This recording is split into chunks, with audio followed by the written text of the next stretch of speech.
So now I'm buying some sunscreen and something on my face.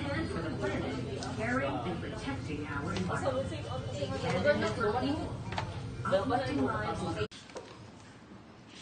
Annyeonghaseyo, 여러분. So we are at the Eye clinic. eye clinic.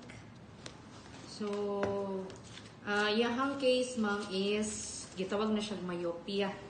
No? So, after karon gi-check na siya. So, ang iyang grado is -450. And then, after 6 months, follow-up check-up dyan ta. Okay, para ma-maintain na to or kuha na to ang iyang grado. So, naami lens nga mas angay jud niya, mo nang gitawag na to og kuan, myopilux.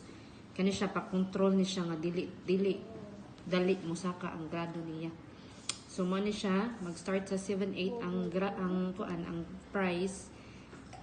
Dayon na putay sunod, blow capture na siya, airwear. Kani siya may pinakagaan na ni siya 10.3. So, kani jud mao jud ni amo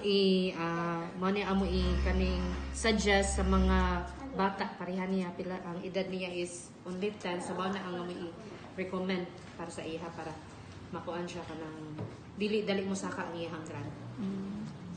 Balik may after 6 months. Balik mo after 6 months follow check up niya. Okay. Ha? Thank Kung you. Kuan ba isa ka ba yung grado or wala? Thank Follow up you. na to.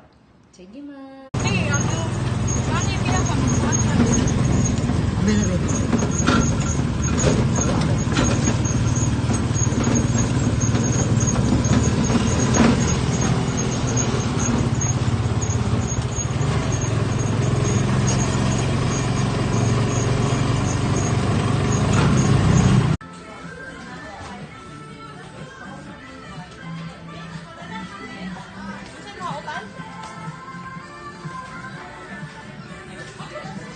Saan?